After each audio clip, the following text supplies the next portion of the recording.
घडामोडींपासून ते राजकारणापर्यंत प्रत्येक घडामोडीवर बारीक नजर ठेवणारा तुमचा हक्काचा लोकल न्यूज प्लॅटफॉर्म ठाणे दर्पण, ठाण्याचं खरं प्रतिबिंब. जुन्या वादातून शीलडायगर येथे राहणाऱ्या फैज सुलतान मालीम, अल्बान सुलतान मालीम या दोन भावांनी आमन मुस्तकीन शेख या 23 वर्ष इस्माची हत्या केली होती. हत्या केल्यानंतर त्याचे मुंडके धडापासून वेगळे करण्यात आले आणि त्याचे दोन्ही हात तोडून त्याचे प्रेत निर्जन स्थळी टाकून देऊन हत्या करतानाचा व्हिडिओसुद्धा प्रसारित केला होता. या प्रकरणाची माहिती गुन्हे शाखा युनिट 4चे पोलीस निरीक्षक राजेश गज्जल यांना गुप्त बातमीदाराकडून मिळाली. त्या अनुषंगाने पोलीस उपायुक्त अमरसिंग जाधव, सहाय्यक पोलीस आयुक्त शेखर बागडे यांना या घटनेची माहिती देऊन त्यांच्या मार्गदर्शनाखाली तपास करून फैज आणि अल्बान या दोन आरोपींना अटक करून त्यांची सखोल चौकशी केली असता त्यांनी आमन शेख या इस्माचा खून केल्याची कबुली दिली.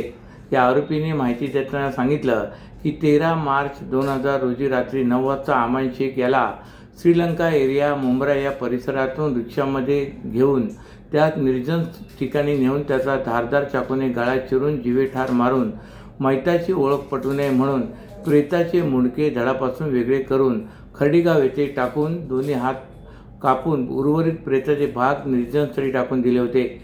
तसेच मैतास ठार मारतानाचा आरोपी यांनी मोबाईलमध्ये चित्रीकरणसुद्धा केले होते. मोबाईल पोलिसांनी जप्त केला असून अटक आरोपी फैज सुलतान मालीम याच्यावर यापूर्वी अल्पवयीन मुलाची हत्येचा गुन्हा मुंब्रा पोलीस ठाण्यात दाखल असल्याची माहिती पोलिसांनी दिली. ठाणे शहरात बांधकाम आणि पाडकामातून निर्माण होणाऱ्या कचऱ्याची अनधिकृत विल्हेवाट रोखण्यासाठी ठाणे महापालिकेने बांधकाम व पाडकाम कचरा व्यवस्थापन पोर्टल सुरू केले. या पोर्टलमुळे कचऱ्याचा उगमापासून प्रक्रिया केंद्रापर्यंत संपूर्ण ऑनलाईन मागोवा घेता येणार असून धूळ प्रदूषण, हवा प्रदूषण तसेच पावसाळ्यात नाले तुंबण्याच्या समस्यावरही प्रभावी नियंत्रण मिळवणे शक्य असल्याचा दावा महापालिकेने केला आहे. ठाणे महानगरपालिका क्षेत्रातील बांधकाम व पाडकामातून निर्माण होणाऱ्या बांधकाम व पाडकाम कचऱ्याची निर्मितीपासून अधिकृत प्रक्रिया केंद्रापर्यंत प्रभावी, पारदर्शक आणि शास्त्रोक्त व्यवस्थापन करण्यासाठी ठाणे महापालिकेने बांधकाम व पाडकाम कचरा व्यवस्थापन पोर्टल विकसित केले असून या पोर्टलचे उद्घाटन काल महापालिका आयुक्त सौरभ राव यांच्या हस्ते करण्यात आले. त्यावेळी नगर अभियंता प्रशांत सोनाग्रा, सहाय्यक संचालक नगररचना कृणाल मुळे, उपायुक्त मधुकर बोडके, प्रभारी मुख्य पर्यावरण अधिकारी विद्या सावंत, पर्यावरण क्षेत्रातील तज्ज्ञ तसे ऊर्जा, पर्यावरण आणि जल परिषद संस्थेचे प्रतिनिधी उपस्थित होते. उच्च न्यायालयाच्या हवा प्रदूषणासंदर्भातील स्वयंप्रेरित जनहित याचिकेमधील निर्देशांच्या अनुषंगाने ठाणे महानगरपालिकेने ऊर्जा, पर्यावरण आणि जल परिषद यांच्या सहकार्याने बांधकाम व पाडकाम कचरा व्यवस्थापन पोर्टल विकसित केले. या पोर्टलच्या माध्यमातून ठाणे महानगरपालिका क्षेत्रातील बांधकाम व पाडकामातून निर्माण होणाऱ्या C&D कचऱ्याची निर्मितीपासून अधिकृत प्रक्रिया केंद्रापर्यंत प्रभावी, पारदर्शक आणि शास्त्रोक्त पद्धतीने व्यवस्थापन करता येणार आहे. हे पोर्टल महाराष्ट्र शासनाच्या बांधकाम आराखडा व्यवस्थापन प्रणालीशी संलग्न असून बांधकाम परवानगी घेताना विकासकांना बांधकाम कचरा व्यवस्थापन शुल्क भरणे, कचरा व्यवस्थापनाचा आराखडा सादर करणे तसेच निर्माण झालेल्या आणि प्रक्रिया केलेल्या कचऱ्याची माहिती ऑनलाईन नोंदवणे बंधनकारक राहणार आहे. या प्रणालीमुळे बांधकाम कचऱ्याची अनधिकृत विल्हेवाट रोखण्यात मदत होणार असून धूळ प्रदूषण व हवा प्रदूषण कमी करण्यासाठीही ही प्रणाली प्रभावी ठरणार आहे. तसेच पावसाळ्यात नाल्यामध्ये बांधकामाचा कचरा साचून पाणी तुंबणे, पूरस्थिती निर्माण होण्याच्या समस्या कमी करण्यासही या पोर्टलची महत्त्वपूर्ण मदत होणार आहे. डेंग्यू, मलेरिया सारख्या साथीच्या आजारांचा वाढता धोका आणि पावसाळ्यातील आरोग्य सेवेची वाढलेली जबाबदारी लक्षात घेता आशा स्वयंसेविकांवर मतदार यादी पुनरावलोकनाचे काम सोपवण्याच्या सरकारच्या निर्णयाला ठाण्यात तीव्र विरोध झाला आहे. सहाय्यक BLO म्हणून करण्यात आलेली नियुक्ती तातडीने रद्द करावी या मागणीसाठी आशा स्वयंसेवकांनी काल ठाणे महापालिका मुख्यालयावर मोर्चा काढत निषेध व्यक्त केला आहे. मोर्चा दरम्यान आंदोलनकर्त्यांनी आम्ही आरोग्य कर्मचारी आहोत, निवडणूक कर्मचारी नाही अशी भूमिका मांडली. सरकारने या कामासाठी 4,000 रुपयांचे मानधन जाहीर केले असले तरी आर्थिक मोबदल्यापेक्षा जबाबदारीचे ओझे अधिक असल्याचे त्यांनी सांगितले. मतदार यादीत नावे समाविष्ट किंवा वगळण्याच्या प्रक्रियेदरम्यान वाद निर्माण झाल्यास त्याचा रोष आशा स्वयंसेविकावर निघू शकतो, अशी भीती त्यांनी व्यक्त केली.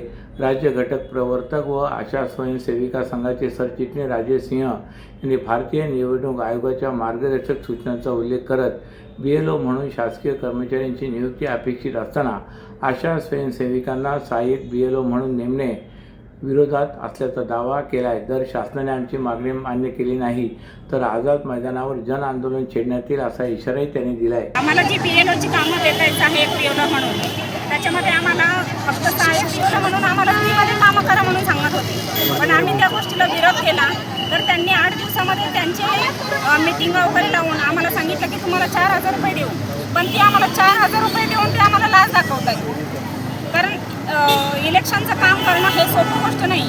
जर आज आपल्याला एखाद्या मतदाराचं नाव जर त्या यादीमध्ये जर नाही आलं तर ती लोक आम्हाला एरियामध्ये कामं करताना आम्हाला प्रॉब्लेम होणार आहेत. लोक आमच्याशी भांडणार आहेत. कारण त्या व्यक्तीचं जर यादीतून नाव गेलं तर तो पूर्ण आपला भारताचा नागरिक नाही असं सिद्ध होईल.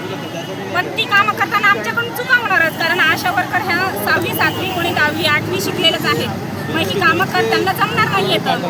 आणि आत्ता पावसाळ्याचं वातावरण आहे, साथ रोगाची सगळीकडे डेंग्यू मलेरियाची साथ पसरलेली आहे. तीच कामं आशांना भरपूर, आरोग्य विभागाचीच कामं आशांना भरपूर आहेत. तर इलेक्शनची कामं का आशांना लावतायत? जी बाकी तुमचे कर्मचारी आहेत, जे सफाई कामगार वगैरे, त्यांना तुम्ही ती कामं लावा. आशा वर्कर ही कामं करू शकत नाही. आशा वर्कर ह्या तुमच्या 4,000ला बळी पडणार नाही. कारण आशांना हेल्थ सेंटरमधूनच एवढा दबाव दिला जातो की तुम्ही आमचं काम करून मग BLOचं काम करायचं आहे. कारण आमच्या आरोग्य विभागाचीच कामं आम्हाला 4-5 वाजतात. पण त्याच्यानंतर आम्ही BLOची कामं कधी करणार आहे? आणि आमचं घर संसार आम्ही कधी बघणार? तुमच्या व्यवसायासाठी खेळते भांडवल, क्षमता विस्तार, आधुनिकीकरण आणि यंत्रसामग्री खरेदीसाठी विश्वसनीय ओव्हरड्राफ्ट सुविधा, कर्ज मर्यादा 7 कोटींपर्यंत, जलद मंजुरी, 120 महिन्यांचा परतफेडीचा कालावधी, TJSB ODS drop against property, TJSB सहकारी बँक लिमिटेड, भरोसे का बँक, भविष्य का बँक.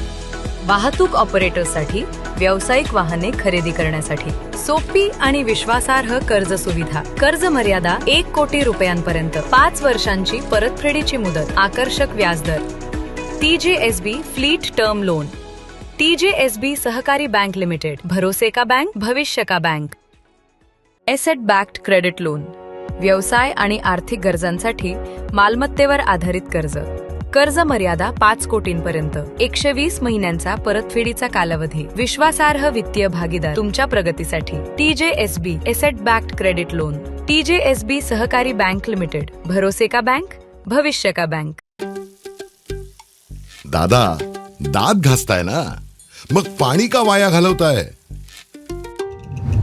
ताई, भांडी घासा नाहीतर फोन पहा, पण नळ का चालू ठेवलाय?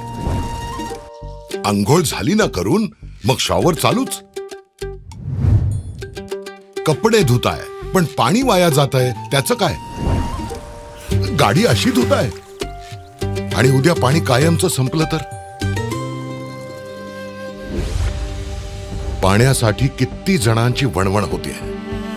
कित्येक कुटुंबांना तर पाणी मिळतही नाहीये.